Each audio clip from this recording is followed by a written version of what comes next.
Good evening and welcome to the NDTV Dialogues, a conversation of ideas. Tonight, the Delhi elections may be dominating the news headlines, but we're actually going beyond. We're looking at the most interesting trends that are emerging from this battle for the capital city. The new order in politics today. Kiran Bedi, a complete outsider from party politics, brought in by consummate political strategists, the Prime Minister Mr. Modi and Amit Shah, the BJP president, to be the BJP's chief ministerial candidate. Another departure. Arvind Kejriwal and AAP, the quintessential outsiders. How will they fare in this election? They're already seen as the party to defeat. And Ajay Maken. Again, he's a traditional politician, but he's emerged as Rahul Gandhi's choice in this election. There's no signs of earlier stalwarts like Sheila Dikshit, and again a departure. He's already being projected as the chief ministerial candidate if the party comes to power. What do these trends mean really for larger political trends? That's what we'll be looking at tonight. Joining me for more, Dr. S.Y. Qureshi, former Chief Election Commissioner and now keen political observer, Ashok Malik, journalist and political commentator, and the politicians, or as some would call them, neo-politicians, Gul Panag and Shazia Ilmi, and also with me, Sheila Dikshit, former MP from Delhi. Thank you all very much for coming in. Gul Panag, I use the word neo-politicians, not really to describe the fact that you're a recent entrant, but also to look at the fact that you represent a new type of candidate and your party represented a new kind of politics. But in this election, we've seen everything is new in a sense. What do you think will be AAP's selling point? Because really when you come down to it, it's not about fighting corruption anymore, it's not about being the outsider, but it's back to promising cheap power. The discourse in a sense is like any other political party, like a Jayalalitha perhaps in Tamil Nadu. What is the sops that we can offer? Well, I think for starters, one would have to agree that it is coming of age. It is learning the tricks of the trade, albeit maybe a little slow. On the issue of what this election is about as far as the Aam Aadmi Party is concerned, I think it's an issue-based election. An issue-based election that is a result of long engagement with the polity. For the last 2.5, 3 months, in fact, as you must be aware, the Aam Aadmi Party has been conducting Delhi dialogues on various subjects, similar to the NDTV Dialogues. And what has emerged is has been a research and data-led policy perspective on what Delhi needs, what we can do for Delhi, and how we plan to do it. Essentially research-based. So I think that is the cornerstone of the Aam Aadmi Party's agenda for Delhi. With regard to power and electricity, of course, I mean, it should be audited. I think we've always spoken about why not the power companies, the discoms, why haven't they been audited? Why hasn't there been an audit of the power companies and the rates that they're charging? And with regard to water, I think we'd have to agree that I think anybody on this table will have a hard time disagreeing with the fact that we are a welfare state. We don't live in the jungle. And this is not a Darwinistic world where it's only the survival of the fittest. We need to provide equal opportunity and a fair chance for everybody to be able to succeed in life. And if that means providing them basic amenities, then so be it. So yes, water is an important agenda because without providing these key cornerstones of quality of life, you can't expect equal opportunity. Education, healthcare, sanitation, water, and of course, Wi-Fi. Why not? Shazia, come in on this because you've made the transition from AAP to an established political party. What do you see as the big difference? Is it that if you can't beat them, join them? Is it that you do have to compromise on certain issues, whether it's about how parties are funded, whether it's about looking at the winnability of candidates, and that's really the big challenge. Yet, are you happy that somebody like you can be welcomed to the BJP? Are you happy that a complete outsider, Kiran Bedi, is projected as a chief ministerial candidate? Do you think that establishes the fact that a new kind of politics, a new politician is acceptable today? I think we see a new kind of politics within the BJP, some evangelization of sorts, and a new kind of dialogue emerging from there. Evangelization is a dangerous word, Shazia. Whereas Aam Aadmi Party, which chose to be different, and we were founder members of that party, which actually was born of a movement, actually transformed very easily and rapidly, and I would not say transformed but degenerated into another Me Too party with the same criteria of winnability where candidate selection was concerned, and the same kind of politics, whether using caste equations or communal equations were to be used. They've done exactly the same thing. So they transformed or changed from a cause to a cult about Arvind Kejriwal. actually violating every principle that they espoused earlier, whether it was Lokpal or Swaraj or respecting volunteers or not having parachute candidates and actually disrespecting their own cadre, so to speak, whereas BJP I saw in BJP a more inclusive approach, a different kind of an agenda since this Lok Sabha election, and a new kind of politics emerge as compared to BJP of yesteryears. How is it new? What's new about it? In terms of inclusion, in terms of inclusiveness, in terms of what Prime Minister stands for. No, about good governance. For instance, if you went by candidates, you have only one Muslim candidate in this election. So, what do you mean when you say more inclusive? No, I'm not talking about just Delhi per se. I'm talking about what BJP stands for as a party under Narendra Modi ji's leadership. I'm talking about that. I saw a lot of difference in the BJP of today, and I've been observing it for the last 8 months. Contrary to what one would have assumed, that it would be a party which will be working on divisive lines, we saw Narendra Modi chalk out a new agenda. I'm actually extremely impressed by Beti Bachao, Beti Padhao Andolan. I'm extremely happy about the invocation of Mahatma Gandhi. In fact, for me, that was a turning point. So, you're saying it's actually the BJP which is the new party. Now, this is a new party. Sandeep Dikshit come in because not really in a hat as a former Delhi MP, but you're also an observer. Can I say you've been relegated to an observer in these elections? I'm not sure if that's a good thing or a bad thing. But as somebody who's defined as a politician, perhaps Gulpanag and Shazia Ilmi would not, as somebody who's been defined as a politician, do you feel that perhaps throwing the baby out of the bathwater, or saying there's no need for a politician who perhaps understands his constituency equations, what X in this area wants, what is the caste equation, that there's no place for that anymore in Delhi, at least as the capital of the country? It may work in a place like Haryana, it may work in say Uttar Pradesh, but do you think Delhi has changed, and perhaps politicians like you have not kept up with that change? No, let me first of all say that if you're talking about equations like caste and community, they've never worked in Delhi the way they worked elsewhere. That's very clear. I have fought 2 elections, and I've been involved in 3 or 4 or 5 elections in Delhi. And before that, we were in Uttar Pradesh, and what we saw in Uttar Pradesh and its complete contrast in the very first election we came to in Delhi, and subsequently it's a world of difference. I mean, Delhi does not respond, Delhi's communities and caste don't respond to caste attraction or community attraction the way they do elsewhere. So therefore, a more progressive change will be seen much more vividly and openly in Delhi than you would say in any other state. But Chhath Puja been declared as a holiday, the Purvanchali vote bank. I understand that, but still I'm saying, in spite of all that does not cut as much ice as other issues in Delhi do.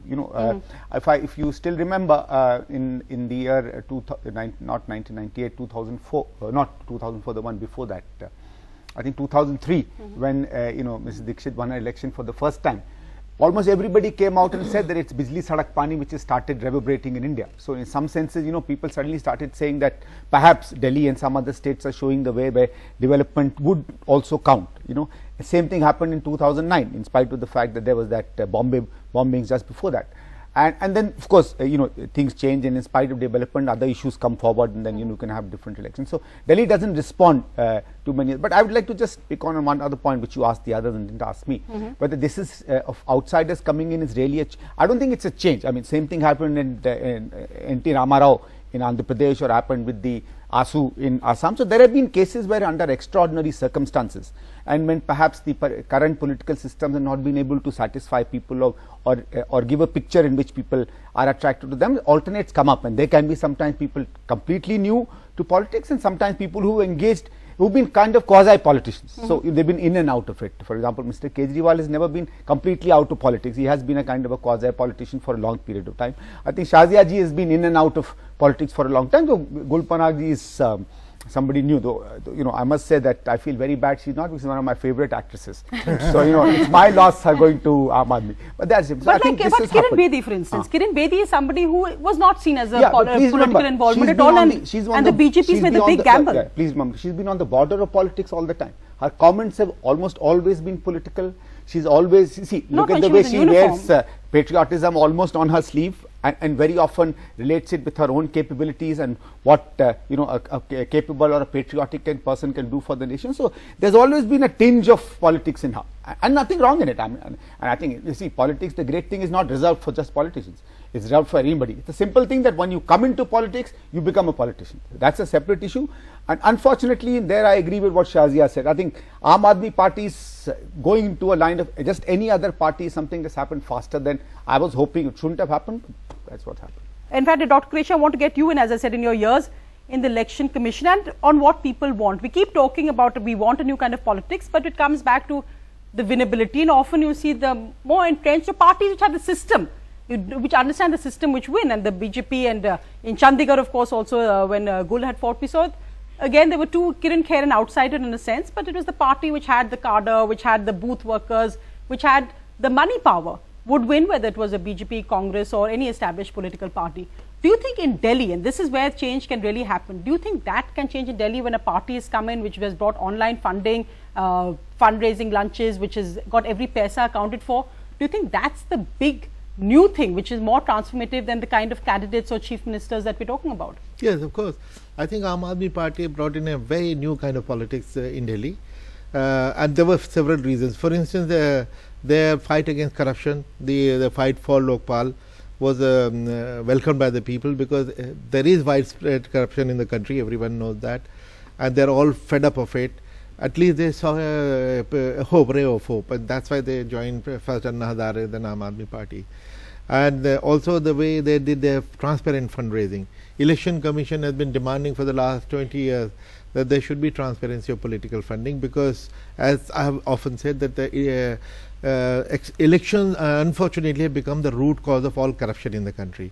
You spend crores fighting election, and when you spend crores you have to collect crores. Where does that money come from? There is no free lunch. You take it from the mafia, you take it from the corporate, and of course then you have to, there is a quid pro quo. That's why they don't want transparency.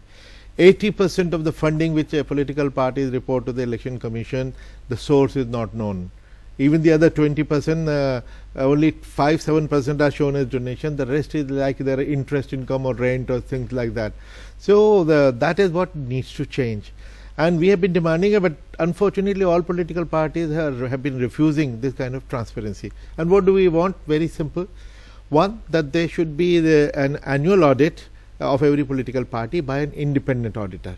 Independent, because in-house auditor only do the whitewash job. Secondly, that audit report should be put on the public domain so that people can see who were the donors, because today you give them 20 crores and tomorrow you give them contracts and licenses and change their policy, make ministers, make bureaucrats according to their wishes. The people will get to know. That's why we don't support state funding of elections. No, I don't support state funding of elections, but I do support very strongly state funding of political parties. It may sound paradoxical, but it's important to know the difference. If we fund the entire election, 70 lakhs for parliament, for instance, so we know anecdotally, everyone knows that 5, 10, 20 crores are spent in the election. Even if you save 70 lakhs, that will get added to the kitty, and this will become a plus. So that's not going to solve the problem. It's impossible to catch it. On the contrary, fundraising is possible. We say that all private funding should be banned, and instead there should be state funding. And for every vote, we calculated if you give 100 rupees, we will be able to get, for instance, in the last election, there were 55 crore voters. At 100 rupees, 5,500 crores given from the state to political parties for the effort that they make to raise that money, and at what compromise? You know, they also sacrifice their dignity. They have to beg, borrow, steal, twist the arm. I don't think it's a very dignified thing to do. It will restore the dignity of political parties. It will restore the dignity of the corporate, because in India, corporate is a dirty word, mind you. So the thing will change, and 83% of European countries have state funding of political parties. I think the time has come for us to try that. So that's perhaps the undercurrent, or the real new thing about AAP is still the funding. The rest have they lapsed into the same bad habits perhaps of the more established political parties. Ashok Malik, what's at stake? Let's not look at Delhi, but what's at stake for all three political parties? Because for AAP it's a battle for national survival in a sense if they manage to get to power. For the BJP, a huge gamble, because I mean, I'm sure state satraps in other units of the BJP must be watching with great interest what's going to happen here, because it has a message for them as well, and the Congress too, because this is now a Rahul Gandhi election in a sense. Yeah, well, if the Congress loses 2 successive elections in Delhi and loses the second one equally badly, then recovery 5 years down the line is a big question mark, because it would reduce itself to a third player for 10 years, for at least 6 years. And when the Congress goes down to third place in a state, it doesn't usually recover. It's difficult. This election is interesting because, as Sandeep Dikshit pointed out, Delhi is fairly unique. At least the urban areas in Delhi are fairly unique in that, yes, people do reach out for the Dalit vote and the Muslim vote, and in the rural areas of Delhi for the Jat vote and the Gujjar vote. But broadly, urban Delhi is postcast. This election is really, if you see AAP's positioning, AAP was a protest movement 15 months ago. It got middle class vote, it got a lot of apolitical vote. Now it's settled into a left of center positioning, and the BJP is quite consciously a right of center party. I'm talking economically here. So if you listen to what Gult says, if you listen to what the BJP leaders say, it's quite clear that their positioning is left of center. She's happy to say that we are for a welfare state, which is not what Mr. Modi is saying. He's saying we are for an aspirational entrepreneurial Then he should withdraw the FSB to start with. Sorry? Then he should withdraw the food security bill and IREGA. No, please. I'm not Mr. Modi's. I'm sure. No, please. I'm not Mr. Modi's spokesperson. I'm not criticizing you either. I'm saying this is a good thing if there are debates on these issues. And I have a feeling, as India urbanizes, there is position for a economically right of center party. There is equally a position for an economically left of center grouping or party or voice. It could be AAP, it could be somebody else, it could be the BJP, it could be another right of center party. I don't know. But in that sense, the bipolarity we are seeing in Delhi, where there is a broadly left of center party and a broadly right of center party with of course, both sides make compromises. As she said, Mr. Modi is not withdrawing the food security bill. And the power promises on electricity. Okay, and all of that. Broadly, you are settling into a right and left political platform, economically political platform in urban Delhi. And perhaps there is scope for a new sort of left-wing politics, which is not a doctrinaire, communist, blue-collar worker, factory worker, trade union based left wing politics, but it's more an urban poor, urban populist perhaps left wing politics, and there is space for it. I'm not criticizing up here. I'm just saying that I'm just making an analysis. But Ashok, Malik, the BJP gamble, I mean, I think this is the only instance where they have brought in a complete outsider, somebody who is not in any sense associated as a chief ministerial candidate. It's a huge gamble. If it works, it wipes out an entire generation of 50 to 60 something BJP leaders who've been trying to get together and win Delhi for the last 10 or 15 years. If it doesn't work, it puts the BJP into deep trouble, because even Plan B would have failed. I think again this is a reflection of the fact that in Delhi, especially among young people in Delhi, middle class people in Delhi, there is a certain fatigue with traditional politics. AAP captured that in 2013. It may or may not capture that this time, I don't know. Even Mr. Modi, though he won handsomely, his ratings were way ahead of those of his party. There was a BJP fatigue in 2014 in the Lok Sabha election. There was no Modi fatigue. There is what I call an extra political vote out there, an extra political constituency, which is a bit tired with traditional politics. Getting in Kiran Bedi is an attempt to try and enlarge the ambit of the party and try and give that extra something for that extra political, non-traditional party constituency. It may or may not work, I don't know. And frankly, I can see why it could even make old-timers in the party uncomfortable. I can see that.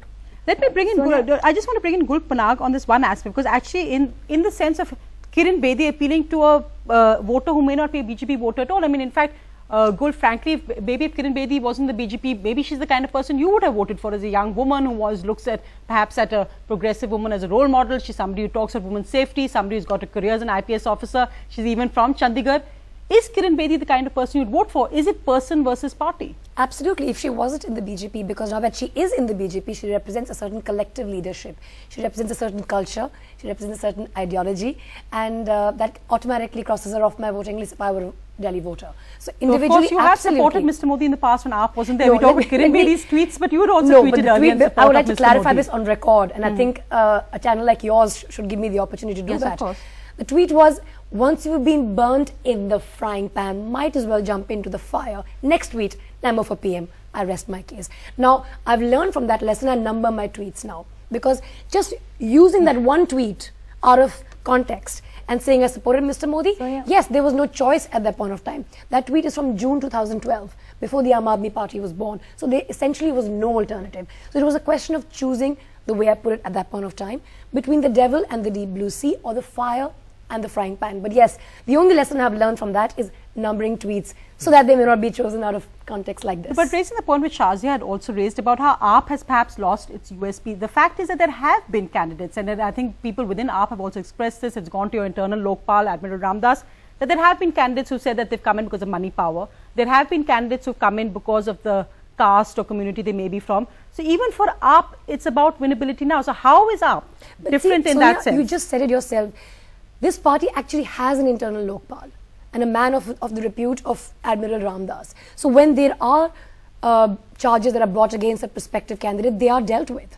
That's the other difference, which you don't find anywhere else. I don't know what kind of an Lokpal structure other parties have, but we do have a Lokpal, and we are very cognizant of the fact that there could be people who come in through means that are less than pure, and we do deal with it, as has been the case. So the BJP told you come and join us, you wouldn't? No, I wouldn't.